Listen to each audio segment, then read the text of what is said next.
Price Lord. கிறிஸ்துவில் பிரியமானவர்களே, இன்றைக்கும் உங்களை சந்திக்கிறதில் மிகுந்த மனமகிழ்ச்சி. நாம் எல்லோரும் ஆண்டவரிடத்தில் விசுவாசத்தோடு கூட ஜெபிக்கிறோம். ஆண்டவர் நமக்கு பதில் கொடுப்பார், நாம் கேட்டதை பெற்றுக்கொள்வோம் என்கிற நம்பிக்கை நமக்கு இருக்கிறது. இப்படி தேவனை விசுவாசிக்கக்கூடிய நாம் நம்முடைய எதிர்காலத்தை எப்படி பார்க்கிறோம்? இங்கிருந்து ஒரு 5-10 வருஷத்தில் நாம் எப்படி இருப்போம்னு சொல்லி நீங்கள் நினைக்கிறீங்க? எப்படி பார்க்குறீங்க உங்களையே எதிர்காலத்தில்? உங்களை ஆரோக்கியம் உள்ளவர்களாக, சுகத்தோடு, பலத்தோடு, சமாதானத்தோடு இருக்கிறவர்களாக நீங்கள் பார்க்குறீங்களா? இல்லை அதே வேதனையில், தவிப்பில், இன்றைக்கு இருக்கிற அதே நிலைமையில், தரித்திரத்தில், சமாதானம் இல்லாமல் வாழக்கூடிய ஒரு நிலையிலேயே நீங்கள் உங்களை எதிர்காலத்தில் பார்க்குறீங்களா? எப்படி உங்களை நீங்கள் உங்கள் எதிர்காலத்தில் பார்க்கின்றீர்கள்? ஊழியத்தில் ஆண்டவர் அநேகருக்கு ஜெபிக்கிறதுக்கான வாய்ப்பை கொடுத்துருக்கிறாரு. பல வருஷம் ஊழியங்களில் ஒரு சில நேரங்களில் வியாதி படுக்கையாக இருக்கக்கூடிய நபர்களுக்கு ஜெபித்திருக்கிறோம்.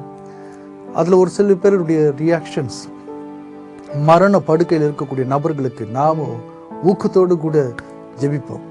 ஆண்டவரே, சகோதரனை சுகப்படுத்தி அவரை எழுப்பி விடுங்க, படுக்கையிலிருந்து அவர் எழுந்து நடமாடணும், அவருக்கு ஆரோக்கியத்தை கொடுங்க, சிஸ்டருக்கு ஜீவனை கொடுங்க அப்படின்னு சொல்லி நாம் ஊக்கத்தோடு கூட ஜெபம் செய்வோம். ஆனால் ஜெபித்து முடித்த பிற்பாடு படுத்துட்டு இருக்கக்கூடிய நபர்கள் நம்முடைய கரத்தை பிடிச்சு சொல்லுவாங்க, அமைதியா பிரதர், யாருக்கும் கஷ்டம் கொடுக்கக்கூடாது பிரதர், அமைதியாக போயிடணும் பிரதர். அதைத்தான் நான் ஆண்டவர்கிட்ட வேண்டிக்கிட்டு இருக்கிறேன். பாருங்க, அவங்க ஒரு தனி ட்ராக்ல ஆண்டவர்கிட்ட ஜெபம் பண்ணிட்டு இருக்காங்க.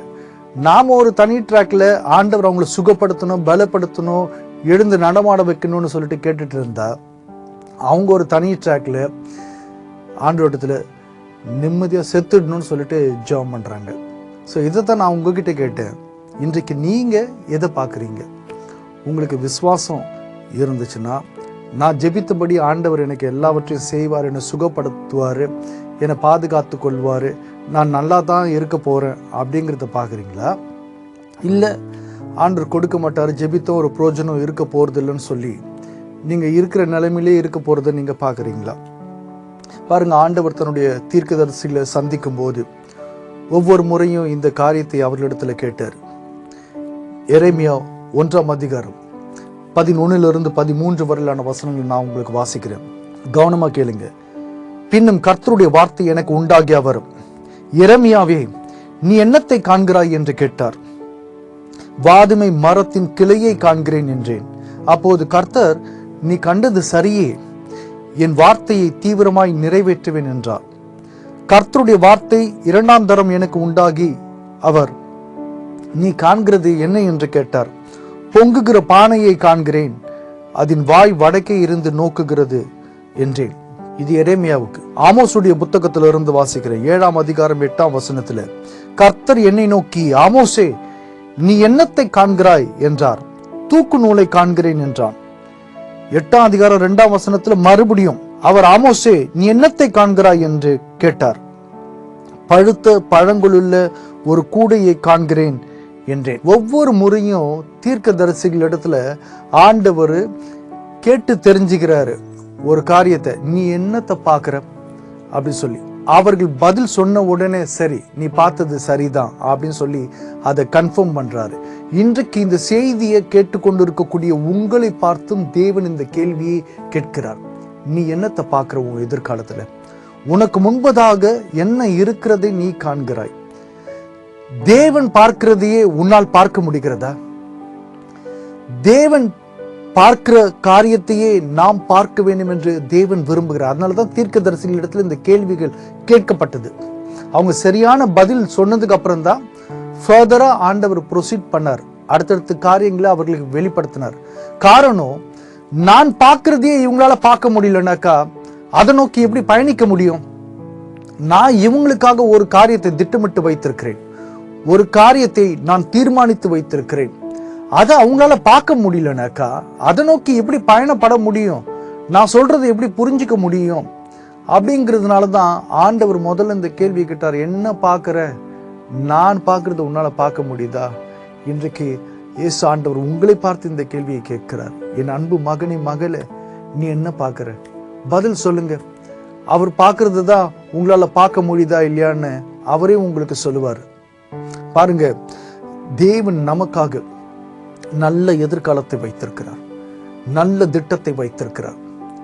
நாம அதையே பார்க்க கற்றுக்கொள்ள வேண்டும். தேவன் நம்மை எப்படி பார்க்கிறாரு அப்படின்னாக்கா, அவருடைய ரத்தத்தினால கழுவப்பட்ட பரிசுத்தவான்களாக பார்க்கிறார், நீதிமான்களாக பார்க்கிறார், பாவிகளா பார்க்கல. தேவன் தம்முடைய சொந்த ஜனமாக பார்க்கிறார், நம்மள அவருடைய குழந்தைகளாக பிள்ளைகளாக பார்க்கிறார். நாம் மேன்மையாக வாழ்வதை பார்க்கிறார். நாம பாவத்திலிருந்து விடுதலை அடைந்தவர்களாக பார்க்கிறார். நாம சௌக்கியத்தோடு கூட வாழ்கிறதை பார்க்கிறார், சமாதானத்தோடு சந்தோஷமாய் வாழ்கிறத பார்க்கிறாரு. நம்மால் அதை பார்க்க முடிகிறதா? நாம தேவன் நமக்காக ஆயத்தம் செய்து வைத்திருக்கிறத பார்க்கிறோமா, அல்லது நம்மை சுற்றிலும் நடக்கக்கூடிய பிரச்சனைகள் மீது நம்முடைய கவனம் இருக்குதா? அதையே பார்த்துட்டு அழுதுட்டு இருக்கிறோமா வீட்டில் உட்காந்துட்டு? அதுதான் முக்கியம். இன்றைக்கு நாம எதை பார்க்கிறோம்? நீங்க பாருங்க, 2 ராஜாக்களுடைய புத்தகம் 6ஆம் அதிகாரம் 15 17 வரையிலான வசனங்களை எடுத்து வாசித்தீர்கள் என்றால் அங்க என்ன நடக்குதுனாக்கா, சிரிய தேசத்தினுடைய இராணுவம், ஒரு பெரிய இராணுவம், ரதங்கள், குதிரைகள், இராணுவ வீரர்கள் எல்லாம் அணி திரண்டு எலிசா என்கிற ஒரு நபரை பிடிக்கிறதுக்காக, ஆண்டவருடைய தீர்க்கதரிசியை பிடிக்கிறதுக்காக எலிசா இருந்த பட்டணத்தை, அந்த மலையை முழுவதுமாக கவர் பண்ணி இருந்தாங்க. அதிகாலமே எலிசாவுடைய வேலைக்காரன் எழுந்து இதை பார்க்கறான். வசனம் சொல்லுது, தேவனுடைய மனுஷனின் வேலைக்காரன் அதிகாலமே எழுந்து வெளியே புறப்படுகையில் இதோ இராணுவமும் குதிரைகளும் ரதங்களும் பட்டணத்தை சுற்றி கொண்டிருக்க கண்டான்.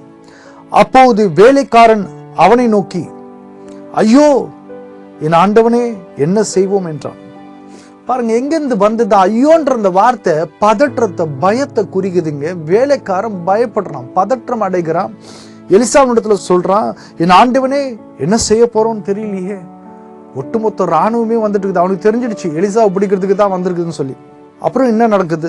அதற்கு அவன், எலிசா, பயப்படாதே, அவர்களோடு இருக்கிறவர்களை பார்க்கிலும் நம்மோடு இருக்கிறவர்கள் அதிகம் என்றான்.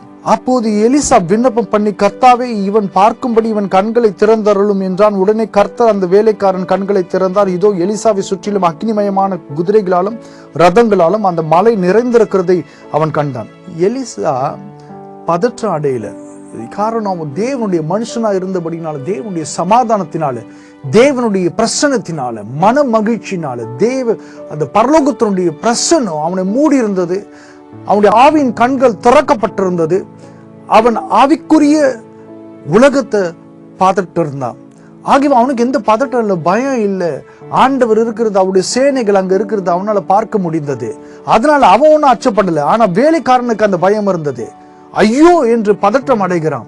காரணம், அவன் இந்த உலகத்துல நடக்கக்கூடிய காரியங்களே மீதே அவனுடைய கண்கள் பதிக்கப்பட்டிருந்தது. உலகத்துல என்ன நடக்குது, என்ன சுற்றி என்ன நடக்குது, யார் எனக்கு எதிராக செயல்படுகிறார்கள், யார் எனக்கு குழி வெட்டுறாங்க, யார் என்னை எதிர்த்து போராடி கொண்டிருக்கிறார்கள், என் வேலை ஸ்தலத்துல, குடும்பத்துல யார் எனக்கு எதிராக பேசுறாங்க. இதுதான் நாம மனுஷர்களையும் நம்மை சுற்றி இருக்கக்கூடிய சூழ்நிலைகள் மீது நம்முடைய கவனத்தை வைத்து கொண்டு நாம ஸ்ட்ரெஸ்ஃபுல்லா வாழ்ந்துட்டு இருக்கிறோம், கவலைப்பட்டு கொண்டு இருக்கிறோம்.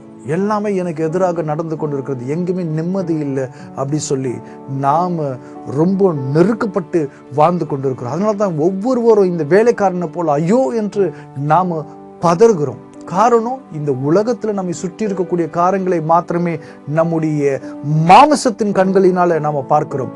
ஆனால் ஆவின் கண்களினால தேவன் என்ன வைத்திருக்கிறார் என்பதை நம்மால் பார்க்க முடிவதில்லை. அதை தான் எலிசா செய்தான். எலிசா தேவனிடத்துல விண்ணப்பம் பண்ணி, இவன் பார்க்கும்படி இவன் கண்களை திறந்தருளும் என்று சொன்ன போது அவனுடைய கண்கள் திறக்கப்பட்டது. எலிசா சொன்னா, நீ பயப்படாது, அவர்களோடு இருக்கிறவர்களை பார்க்கிலும் நம்மோடு இருக்கிறவர்கள் அதிகம் என்றான். வேலைக்கார ஒருவேளை சிரிச்சிருக்கலாம், உங்களுக்கு சரியா மேக்ஸ் தெரியல, மொத்தமாவே நம்ம 2 பேர் தான் அப்படின்னு சொல்லி. ஆனா கண்கள் திறக்கப்பட்ட போது அந்த மலை முழுக்க அக்னிமயமான ரதங்கள், குதிரைகள் இருந்தது. பரமசேனை ஏற்கனவே இறங்கிடுச்சு.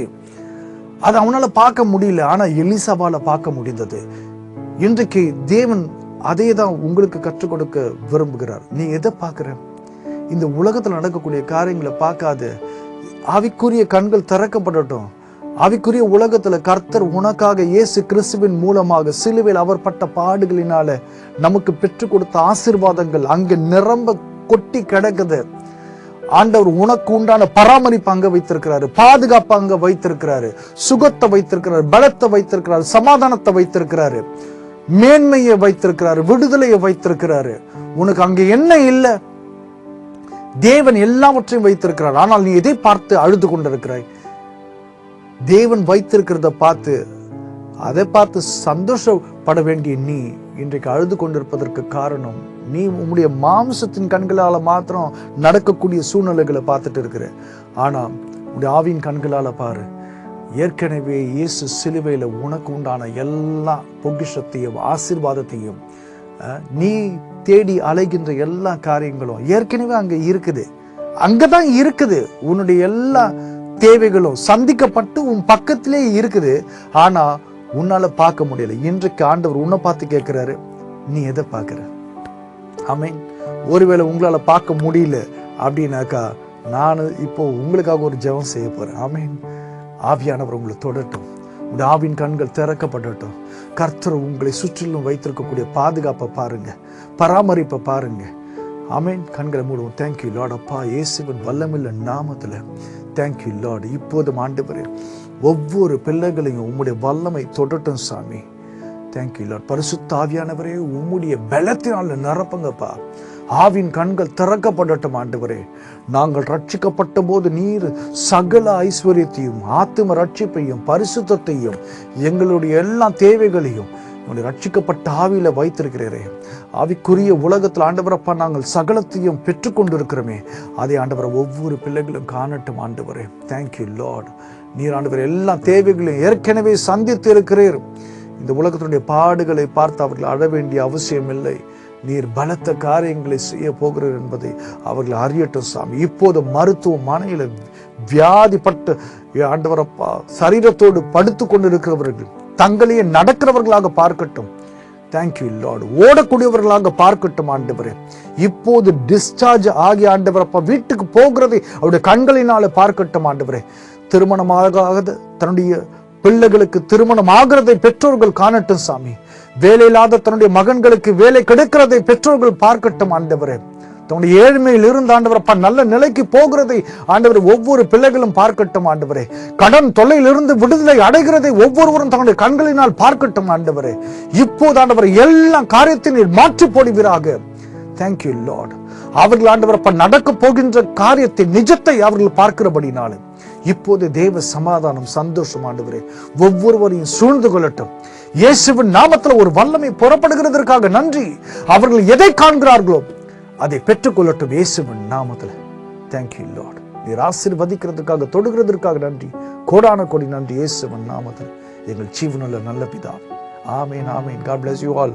பிரியமானவர்களே, ஒருவேளை நீங்க சென்னையில இருந்தீங்கன்னாக்கா, எங்களுடைய மாதாந்திர கூட்டங்கள் ஒவ்வொரு மாதமும் 3வது 4வது ஞாயிற்றுக்கிழமைகளில் மதியம் 1 மணி முதல் சென்னையில் இருக்கக்கூடிய பச்சையப்பன் கல்லூரி எதிரில் இருக்கக்கூடிய சென்ட் ஜார்ஜ் ஸ்கூலில் நடக்குது. வந்து கலந்து கொள்ளுங்கள்.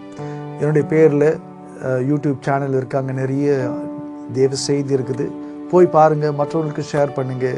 ஆண்டவர் அதன் மூலமாக அநேகரை ஆசீர்வதிக்கட்டும். ஆமென். God bless you all. கிறிஸ்து ஆறுதலின் தேவன் ஊழியங்கள் கடந்த 20 ஆண்டுகளுக்கு மேலாக இயேசுவினுடைய நற்செய்தியை அநேகருக்கு அறிவிக்கும் பணியில் இருந்து வருகிறது. நீங்களும் எங்கள் மாதாந்திர கூட்டங்களுக்கு வந்து கலந்து கொள்ளும்படி அன்புடன் அழைக்கின்றோம். ஜெப விண்ணப்பங்கள் இருந்தால் எங்களை தொடர்பு கொள்ளலாம். இயேசு கிறிஸ்து கொடுக்கக்கூடிய ஆறுதலையும் ஆத்ம ரட்சிப்பையும் அநேகருக்கு பகிர்வோம். கர்த்தர் உங்களை ஆசீர்வதிப்பாராக.